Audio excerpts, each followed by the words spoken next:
Narito na ang pambansang pantanggal umay upang maghatid ang mga kwento sa buhay. Buong barangay kapitbahay, mga tropa at tambay, tawagin na pati na rin si nanay. Anong kwento mo?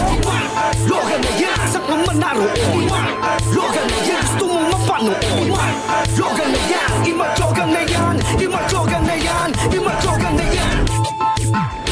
Hello, Galogs! The heat is on. Papasok na po tayo sa tag-init, kaya patuloy ang pag-init ng ating mga kwento na mamamangha kayo. Ako ang iyong pambansang pantanggal umay, kaka Mark Logan, at ito ang Top 5 mga kwentong Mark Logan.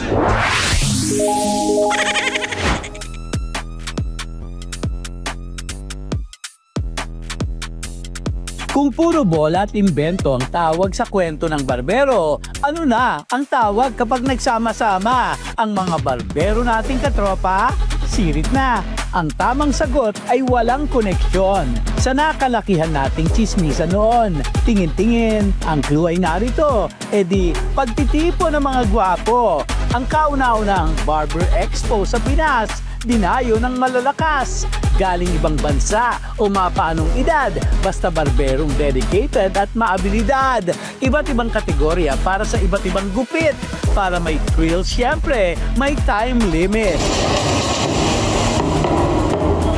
Sa unang battle, bawal ang nervyoso, pabilisang mag-ahit sa mga katoto. Are you guys ready? Fight!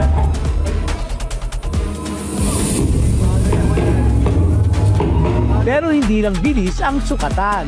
Linis at pulido ay hindi kakalimutan. Meron lang 15 minutos para tasahan ang modelo. Got to witness how lively or active the barbering industry in other countries.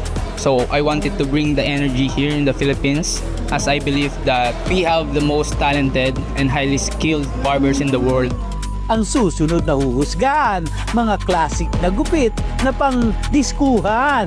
Narito rin ang minsan nating nakakwentuhan. Si Baby Lakay ay nakipagpaligsahan. Akala ko sa liwanag na sasama si Kuya. Magta-transform lang pala. Straight out of anime ang moda. You Pogi is still cool, pero ibang dating ng old school. Mula sa malasinauna, sunod ay modernong pangmasa. Kombinasyon ng French crop at burst fade ang sunod na ganap. Kung trip nyo naman ay kakaiba, tipong pang billboard kahit nasa lupa, heto ang creative haircut. Siguradong angat sa lahat. Iba't ibang kulay at hugis, parang prutas na matamis. Pero sa angas ay walang mintis. So I think that in terms of trends, they do come around. But what we have at the moment is a lot of individuality, which means that people are wanting to be a little bit different. People are wanting to break out of the trends, and therefore many people don't want to follow trends anymore. They want to be themselves. Ang barbering ay isang art, kaya dito kayo mapapa-heart. Parang drawing lang sa ulo, mga hair tattoo na nauso. May tribal at mala 3D, bagay sa forma ng mga papi. Si Brixton na founder ng Expo, hindi mo akalaing bagito. Sa edad na 22, sa eksena ay napamahal ng lubos. Well, I started cutting hair when I was 17. It was lockdown and I was bored during that time. So 4 months after, I went back in Manila and kinontinue ko yung paggugupit by providing house call service. Yung rate ko, 100 pesos. Ang barberong Pinoy, sadyang talented. Pati mga foreigner ay excited. Tulad na lang ng educator na si Sin Moore. Naniniwalang sa Pinoy, there's more. Coming to a new country, like, you don't really know how it's going to be. And what I learned today is that the Filipino barbers, they have a lot of passion, a lot of energy. They want to learn. They're not shy to ask questions. And this really brings the community together. And when we collaborate, we're able to go further together. So I feel like there is a lot of talent in the Filipino barbering world.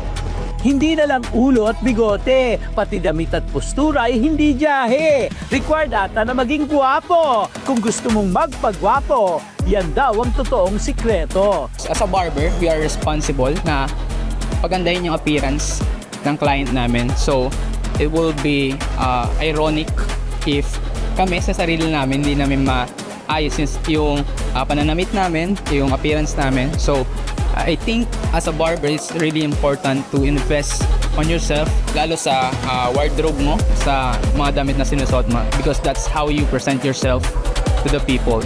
Kaya isa sa kanilang main event, ramp modeling para meron silang moment. Bigaya na ng award sa mga kampiyon at tropa ni Edward. Amin namang kinumusta sa fastest fade na nakauna. Hindi burst speed to eh. Ang tawag kasi namin ngayon bago na eh. Orbit to ya. Sa amin kasi orbit yung tawagin, parang mabilis pero quality. Nagpo-practice ako sa shop eh. Pero makulit din kasi yung boss ko na yun eh. Kasi partner kami sa shop. Eh gusto niya lagi nagpapagupit. Kaya siya rin yung pinagpa-practice ako lagi. It's more than just cutting hair, because as barbers, mayroon silang story na ikakwento. So rin i-elevate yung barbering industry dito sa Philippines, kasi there is a stigma na kapag sinabi mong barbero ka, ito ka lang. I want to break that. By doing this event, we are also inspiring youth to do better regardless kung barbers sila or ano yung industry nila. And also, maybe sometime in the future, pwede na rin pangarapin ng isang bata maging isang barbero. Ang mga barbero dikit na sa ating kultura. Ngayon ay mas lumalaki na ang eksena. Sa pagpapapogi, maghihilahan pataas. Sa sipag at husay ay may angas. Ganito ang mga kwentong merong istorya. Hindi na usong basta lang makabuga, dahil meron talagang ibubuga. Imatyogan na yan, imatyogan na yan, imatyogan na yan.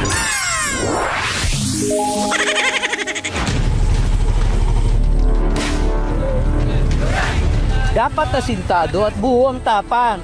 Dapat ay disiplinado at handa sa kahit anong bakbakan. We are the Army! Philippine Army! Philippine Army! Kung titingnan, parang seryoso. Mukhang mga to the rescue sa pelikula ni Coco.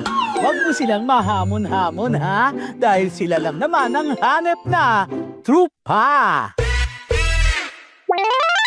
When a dream only shines, all I long for is your touch. And darling, something tells me that's enough. Strumming my pain with his fingers, singing my life with his words. Wow! Concert! Puspusan ng ensayo, sa kumpiyansa, ikay mapapasaludo. Pero matapos ang sagupaan sa kampo, dito naman daw ang diretsyo ng grupo.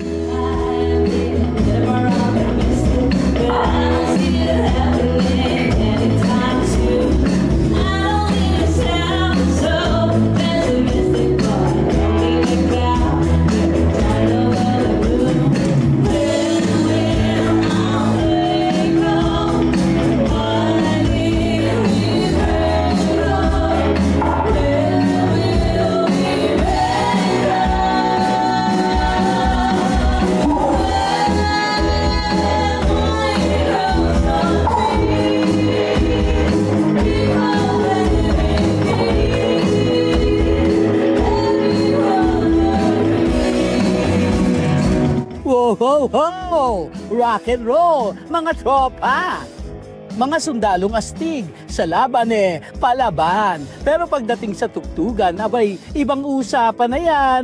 Meet Star Troopers Combo, ang bandang Isabelenyong binubuo ng magigiting na sundalo. Kami ang mga sundalo ng 5 Infantry Star Division Philippine Army. Melchor F. De la Cruz, Upi, Gamu, Isabela! At ang bumubuo ng grupo, I'm Technical Sergeant Mina. Sir! I'm Staff Sergeant Prudencio. Sir! I am Sergeant Romel Narag. Sir! I am Sergeant Salazar. Sir! I'm Corporal Lorenzana. Sir! I am Corporal Bunaw. Sir! I'm PFC Tagapan. Sir! I'm PFC Villanueva. Sir! I'm Private Bruno. Sir! o diba? Panalong panalo. At para mas lalo natin silang makikilala, umupo sila para sa isang pangmalakasang laro. Iduro mo!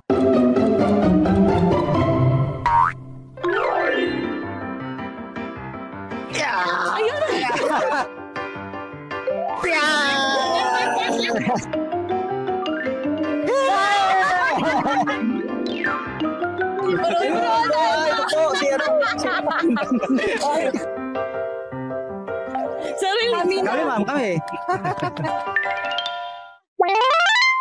Nabuo itong Fifth ID, meron ng existing na grupo na Fifth ID Combo. At ito nga, malapit na kaming magretiro. Andito na yung mga bagong henerasyon natin.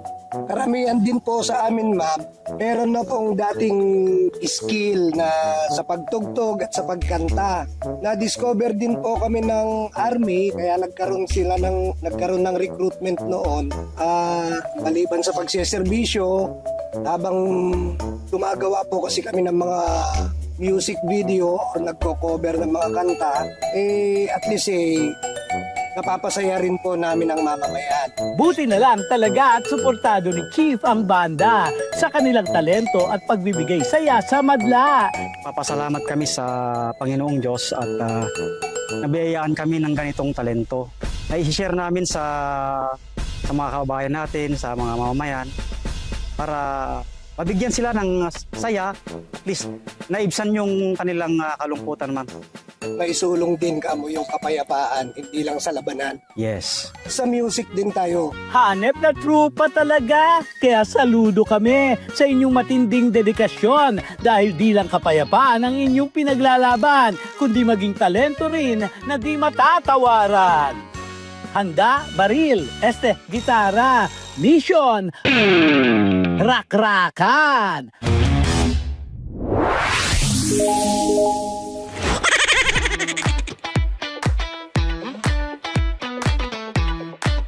Ihanda na mga tiyan dahil pagkain ang ating pagkukwentuhan. Heto ang burger na di pangkaraniwan. Sa laki at lasa at tsakang gutom mo'y matatapatan. Dito sa San Andres Bukid, Manila, nadaanan namin ang kakaibang tindahan na ikaw ang bahala. Just create your own burger, depending on your hunger. Hello, Galogs! Ako po si Abby. At ako naman po si Raymond. Kami po ang owner ng CYO Charcoal Grill, Hotdog and Burgers. Halos 5 taon nang nag-iihaw sa masa ang business nitong mag-asawa. Nagsimula sila noong nagpandemya. Di naman nila akalain nakakagat ang pakulo nila. Kami po ay nagsimula noong 2020, panahon ng pandemic. Sinimulan po namin to dahil noong mga time po na yon, lahat po ay naghahanap ng extra income. So, nasimulan po namin siya during that time. Dinayo na rin ito ng maraming tao upang mag-fact check kung ang paandar ba ay totoo. Pero ang sabi ng madla, totoo raw ang chismis na hindi tinipid sa cheese. Abay sa unang kagat, hindi tinapay agad. Ang kaibahan po ng burger namin ay luto sa uling. Dahil sa traditional way natin ng pagluluto before ng mga pagkain na ginagamitan na natin ng uling or panggatong, naisipan namin na doon din lutuin ang burger namin para matikman pa rin natin yung mga nakasanayan ng ating mga ninuno before. Ay sa panaming kaibahan ay yung pagko-customize ng burger. Kung saan makakapili ka kung ano-ano ilalagay mo sa burger mo, kung anong gusto mo sa panlasa mo. Create your own yun. At dahil hindi madaling maniwala ang inyong kaka, naghamon kami ng mga gutom na di naman halata. Hindi ko nga. Kita mo nagtatrabaho ko dito eh. Sabi nga ko nga eh. Busy ako sa trabaho eh. Hindi na narata. Mga nagpapilit pa, gogora din pala. O kuya, burger ang dadalihin ha, hindi toma ha. Ano ba yan eh, papagupit pa ako eh. Baka maudit ang kapaguyang mo sa'yo. Sige na nga, tara. Go pare! Slim man sa inyong paningin, abay carry daw siyang hamunin. Kaka, namamasada pa ako eh. Mamaya na lang. Sige na nga. Pangkalakasanto! Panis, walang kulang na tit. Sa OMS na favorite ang beef.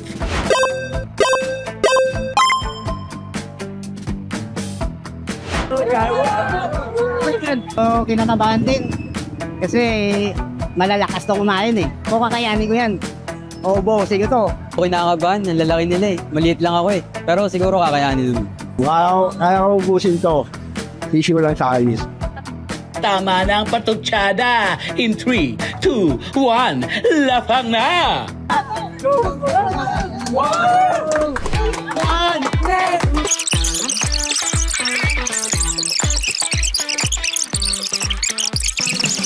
A few moments later.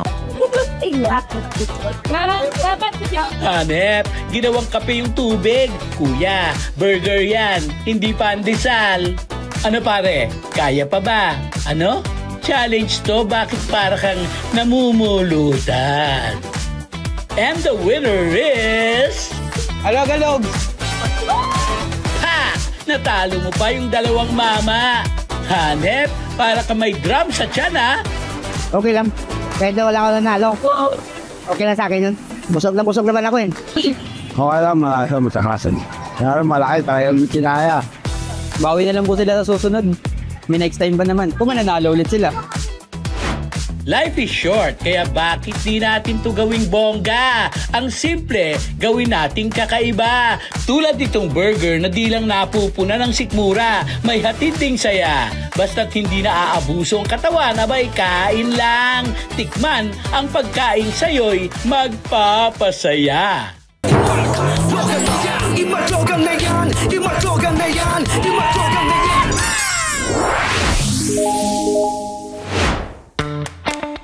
Once upon a time, ang mga batay hindi pa nag-o-online. Di pa rin malabo ang mata, kaka-gadget at social media. Dahil noon, abay, laman sila ng kalsada. Dito sa Binangonan Elementary School, nakilala namin ang mga mami na cool na cool. Ang mga sarili ginawang example. Naglaro't ipinakita ang life na simple.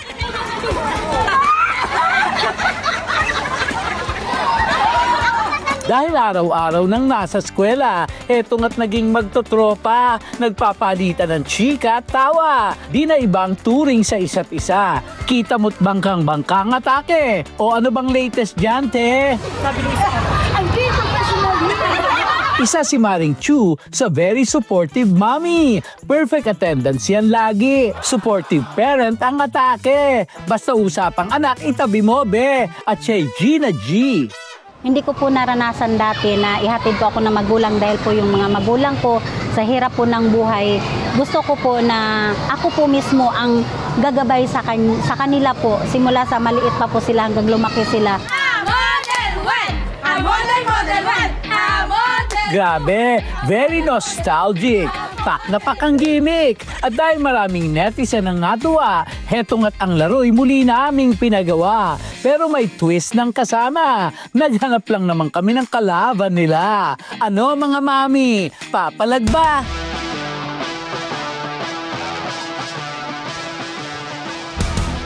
Walang teacher muna! Talo-talo muna! Kaya namin yan!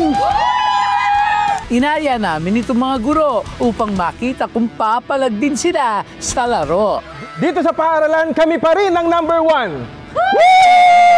Aba, mga hindi nagpapatalo, sino kayang malalampaso at magiging manggang buro? Pero bago magsimula, may rules tayong ginawa. Bawal muna ang mag-gadget. I-enjoy lang natin ang laro. Gets? Anong ulam? Mama mo kami! Mama mo kami!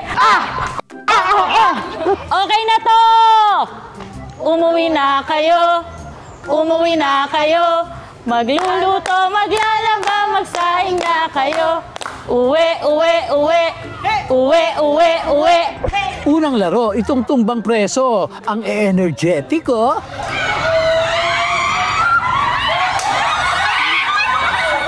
Bakit naman lata ang binantayan? Nakatakas na tuloy ang kalaban. Diyos ko, mas marami pang tinawa sa natayang kalaban.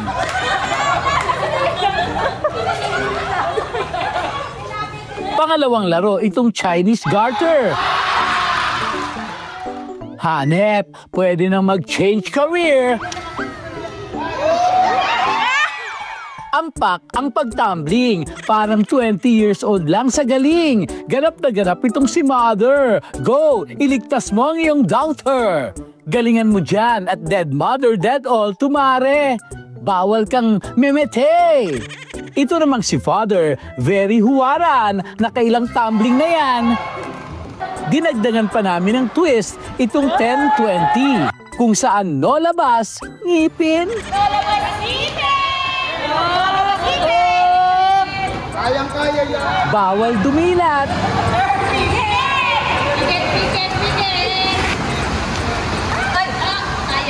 At bawal di nakawaki.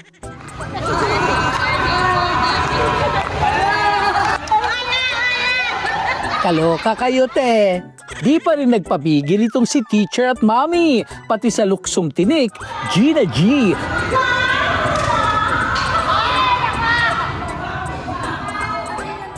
Bongga! Nagpa-nails ka pa talaga, Mi. Sana yung mga nakakapanood na kabataan ngayon ay iwan muna yung kanilang mga gadgets at muling maglaro ng laro ng Pinoy sapagkat hindi lamang ito nakakalinang ng kanilang kalusugan. Ito rin ay nakakatalas ng kanilang isipan, nakakadevelop ng disiplina at karakter. Ito rin ay isang libangan na nakapupulutan ng maraming aral sa buhay. Panalo ang good vibes niyong dala. Nostalgic talaga. Salamat sa pagpapaalala na pwede tayong bumalik sa pagkabata. Nakawin natin ang pagkakataon upang magbigay inspirasyon sa henerasyon ngayon. Ituloy niyo lang ang pagpapasaya. Tiyak maraming bata ang sa inyo'y gagaya. Imatlogan na yan! Imatlogan na yan! Imatlogan na yan! Dito, tapos na po ang butuhan. Nakapili na ang inampalan ng mga nangungunang istorya ngayong Sabado. Kaya eto na po ang top 1 nating kwento.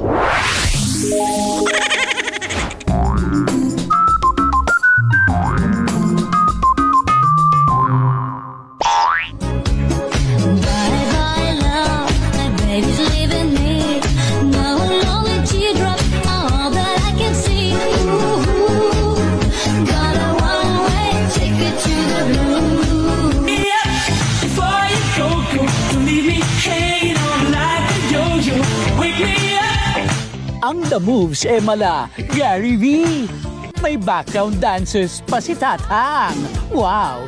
Grabe! With his family na todo sakay sa kanyang trip na wala stick, walang pokmaru na buto sa The Moves niyang basic. Oh, hihirit pa yan! Wow! Asyo, Robin, o FPJ? Sino bang hinahampas neto? Tatay, wala talaga ako sa iyong masay. Sa samut-saring videos niyang online, eto ang pinaka-trending. Umabot lang naman ng 58.6 million views. O diba? Amazing!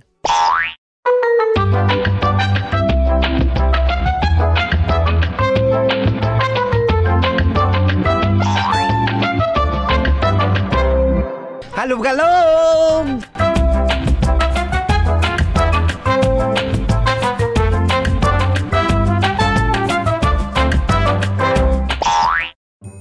Ang 70 years old Tatay Hatawero ay tubong Cebu. Pinilit lang talaga daw siya ng anak noon na sumayaw hanggang mawili na at never na nga siyang umayaw. Nung 2024, February, yung anak ko kasi tumaba. Tapos gusto niyang mag-exercise sa sayaw. Tapos sabi niya sa akin, "Pa, sabayan mo ako para exercise ka rin. Mag-TikTok tayo." Yun, umpisa doon. Yung sayaw namin sa Pantropiko sa Bini, doon kami umabot yun ng 26 million. Masaya lang na umabot ng ganun kalaki. Sabi ko, marami na pala akong fans. Pag naglalakad ako sa daan, merong hihinto sa akin ng sasakyan at tatanungin ako, mag-ano sila sa akin, mag-hi. At saka magpa-picture sa akin sa daan. O sabi nila, "Oy, followers ako sa inyo. Tay, followers ako. Mag-picture tayo." O sige. inaakbayan ko naman sila at inaano ko, sabi ko, magmerienda muna tayo. Nakakahiya naman sa kanila eh. Sila ang nagpapaano sa akin eh. Ohohoy! Tatay Efren, ang lodi ko'y ikaw. O perese kong iniibig, ikaw po ang tangi kong langit. Sa pilyo ni tatay ay mismong si Mrs. na ang suko, kaya si Lodi Cakes, lambing at sayaw na lang ang pansuyo. Halimbawa, mayroon kaming misunderstanding, umaamo din siya eh. Yung kahit hindi ako naimik sa kanya, siya naman ang suyo ng suyo, iimik talaga siya. Meanwhile, basta mabigyan ko ng pera, tuloy ang ligaya. Hindi nasali na sayaw, mama. Pero meron siyang porsyento din. Bukod sa pagiging hatawero, siya rin ay isang loving lolo, ang mala superhero na tagapag-alaga ng kanyang only apo. When you're with me there, when I didn't care for anyone but you. Sino ba ang nagbalat ng sibuyas dito? Iba talaga magmahal ang mga lolo. Aba si tatay merong isiniwalat. Biruin mong may dalawa siyang bashers? Hoy, ang aalat. Wala pa naman nang baba sa akin. Meron pala mga dalawa. Tapos sabi sa akin ng, Tay, hindi bagay sa iyo yan, Tay. Pangit-pangit ng galaw mo, Tay. Sabi, huwag mo nang pansinin niya mga baser. Sabi ko, wag. Papahuli ko yun. Ay, ano raw? Sa milyon-milyong natutuwa sa videos ni Lolo ay mayroon siyang mensahe. Maraming salamat kasi kung hindi dahil sa inyo, hindi gagaan yung buhay ko. Hindi namin inaasahan yan, ma'am. Kasi sumagana talaga yung buhay namin nung yung tumaas na yung TikTok. Yung nag-viral si Tatay Efren. Masaya at proud kay Papa. Ayan iwas bad vibes at igalaw-galaw ang mga tiyan at kasukasuan para iwas lungkot at buryo dahil nakakapangit nga naman ang laging mainit ang ulo. Yan ang paalala na sana ay everyday sumainyo from Tatay Efren and the whole family. Huwag na simangot, tingin nga ng ngiti. Hanggang sa susunod na kwentuhan, samahan ang inyong pambansang Pantanggalumay. Sabay-sabay nating basagin ang lumbay, pag-ani ng trip ng buhay. Ako ang New Si Kaka, Mark Logan po. At ito, ang Top 5 Kwento.